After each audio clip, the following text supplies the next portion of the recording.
back, ladies and gentlemen. Back in person.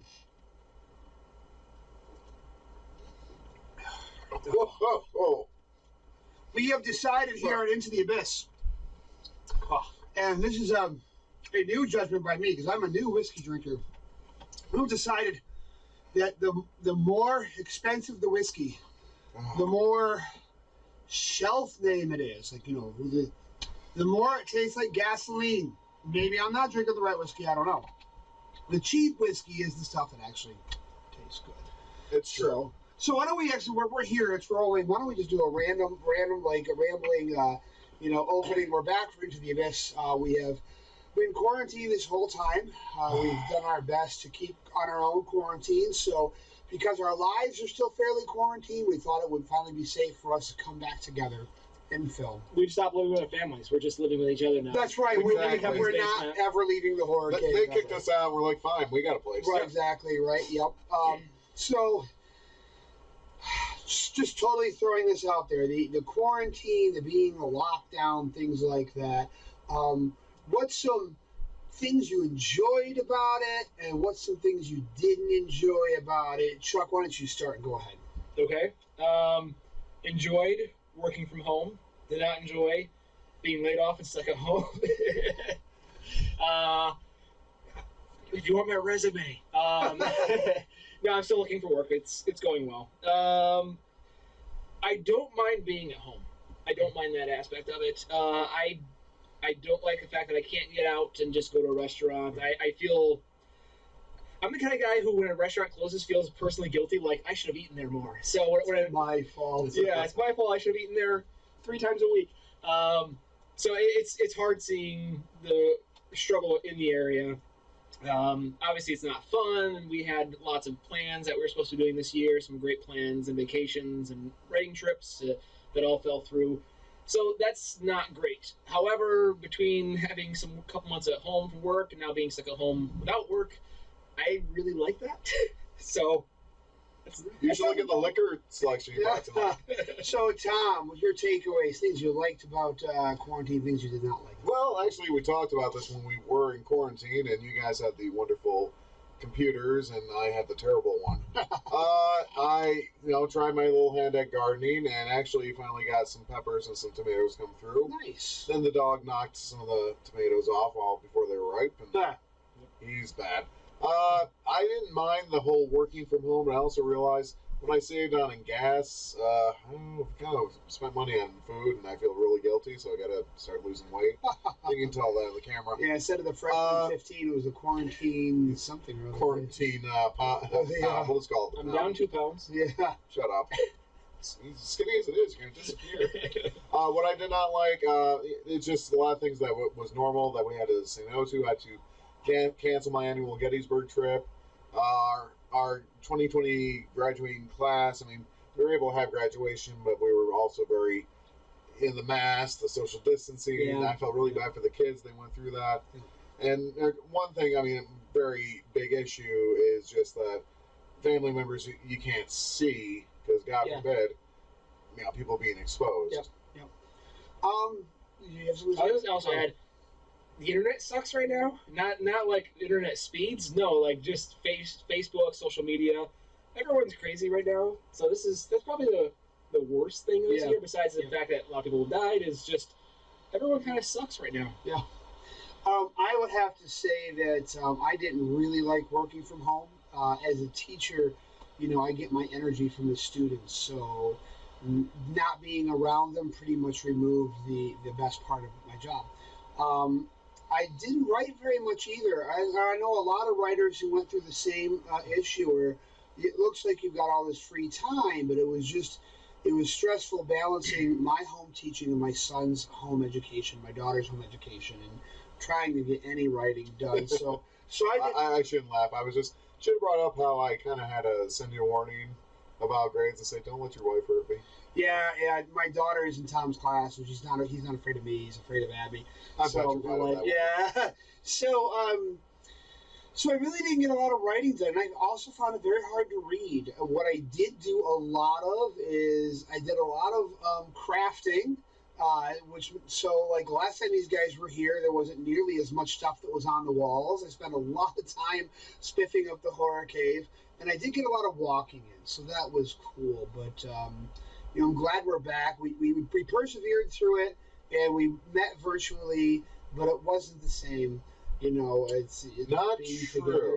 Chuck and I could have gotten completely loaded, not worried about going home. This is true. There wouldn't have been the driving issue, so there is that. Although I keep telling them they're welcome to spend the night here whenever. But I don't know. So anyway, I don't know if there's anything else we wanted to add to our rambling intro, other than we're happy to be back. No, I just say the writing. I did get writing done this year, but what sucks for me is that I small house. I usually try to get out like once a week at least, get some writing done. I did get away for a couple days by myself. And I wrote more in those 2 days than I do in like a week when I'm stuck at home. So I'm chugging along, but not as quickly as I would have liked. I didn't get as far as I wanted to this year just because that energy at home, that chaotic energy. I like to be able to get out. I have not done any coffee shop writing, and that actually, I've timed myself. I'm 50% faster writing in a coffee shop. You're one of those guys? I am. Is. Oh my God. And when you're sitting there drinking your coffee, I'll slide my chair over and be like, I'm a writer. Wait. Publish someday. Important stuff here, people. Yeah. Don't mind me, I'm just writing.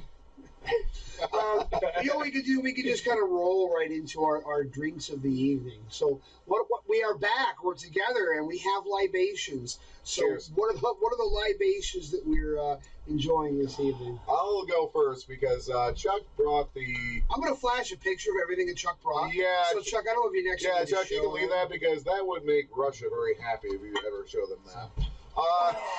So the quarantine's been hard on Chuck, and he's decided that self-care, folks. It's very important, self-care. All right. Now, what I did bring is actually a bottle that the Whiskey Wizard left me. Well, the fact is that he had to pay back the Liquor Leprechaun. I don't know if this was happening here at your towns, folks. Just to lighten up the air of quarantine, people would be dropping off little gift baskets and stuff to each other. And I guess it was more of a girly thing, the wine fairies. Yeah, my wife got, they called it, you got dusted. Very dusted, yes. My wife got dusted, at least 4 times, and, I've got nothing. What's going on here? Until the Liquor Leprechaun visited my house. Yes, and that's what we actually just cheered with was Writers' Cheers. Yeah. And I got that because I like to make Kevin and Chuck cry. And then I got a visit from the Whiskey Wizard, so I brought the Old Smoky Mountain peanut butter whiskey. And also, my father and I were able to go visit my sister and her family in Cape Cod. They have a summer house there. So we got Cisco Brewery. It's a Nantucket brewery established in 1995. Purchased at Shop Ahoy Liquor in Chatham, Massachusetts. My sister got me a little case of it. And we had 6 cans in the fridge just waiting so we can come back to this. And it's a variety pack. This is Whale's Tail Pale Ale. It's not too bad. They got a lot we'll say, on the more fruity, crisp drinks. So this would be great on the beach. They got a grapefruit run. I'm trying to pawn off of these guys because I'm not a fan of grapefruit. So, yeah, I like I'm glad we're back doing this. It gives me an excuse to drink more. There you go. What about you, Chuck? So, here we go. Chuck, after this, Chuck will also share their number to AA. So, No. I discovered these this summer. These are really good. Evan Williams Kentucky Cider and Jack Daniels Winter Jack Tennessee Cider. They go down really easy, especially the Evan Williams cider. It tastes like apple juice and goes down super easy. So, it could be a good thing or a bad thing. Good thing or a bad thing. Yep, it's a good thing. I brought some of these. I found Georgie, which has a horror theme. I'm going picturing it there. So we got Georgie, waffle flavored vodka. Wow. And I saw that and I'm like, why still have salted caramel maple vodka at home? Is that whiskey colored? The vodka, I meant. Yeah, probably because it's got flavor in it. So we're gonna have fun with this tonight. So, yeah. So I'm starting with smoked potatoes, I guess. I've got Southern Tier Brewing's Pumpkin, which is probably the best pumpkin ale you're ever going to have. Very, very good, very smooth, nice pumpkin-y taste. I also at some point got my go-tos out there, Sweet Baby Jesus, peanut butter chocolate porter. Both of those, of course, I got at Sam the Beer Man on Front Street. I really love Founders too. I also got Founders as a breakfast stout, which I also got the same beer man. I officially paid the most I've ever paid for beer, and I did not realize until the guy had already rung me up. So apparently Founders has an annual beer that only comes out once a year, and it's really hard to get. It's called KBS. It's a triple chocolate coffee stout, aged in bourbon barrels. A 4-pack cost me $28. I wasn't paying attention. I thought he said 28 or something like that. I'm like, well, that is a little expensive. Then I looked at the receipt. I'm like, 28? I'm not buying this again. I do have to tell you, though, it is tasty enough to be worth every penny. Although I'm not going to buy another pack until next year at that price. But I got that at the Beer Depot on Main Street in Binghamton. Mm-hmm. And my whiskey contribution tonight has been my new go-to. It's Old Smokies Mango Habanero whiskey. It's like hot, spicy goodness in your mouth. And I also got Old Smokies. That sounded so bad. Yeah, I also got Old Smokies peanut butter, or not peanut butter, pumpkin cream spice. I really wanted to bring Southern Tier has got a wonderful pumpkin spice whiskey, but they're already out. So I'm going to try this. I got those. I'll tag in the video in the post. I can't remember the name of it, but I got those at the liquor store over on Robinson Street in Binghamton. You also had to visit some elixirs from the Plague Doctor this That's summer. true. That elixir's already gone. Yep. We have not done anything. Chuck. You gotta give us your address. Okay. Anyway, yeah, so I had foot surgery this summer, which we'll talk about later on, I'm sure, because I have my top 5, actually more like my top 10. I'm going to make it very quick. I watched a lot of movies this summer because of my foot surgery. But anyway, Chuck dropped off Apple Pie Moonshine. That's already gone. And it was very good, very sweet. And super sneaky. Yeah, super sneaky. Oh my God, yeah, your we'll dog's show that. bark. We'll put that picture up there of Chuck leaving this outside my front doorstep. So, do we want to segue into movies we're looking into, or? I have no idea what movies are coming out, so we don't know. Well, so we don't really know what to tell you as far as upcoming movies because the whole schedule is kind of shot. But those are our drinking recommendations, and we have a whole night ahead of us, and we're just happy to be back here at Into the Abyss. You guys rock. Cheers.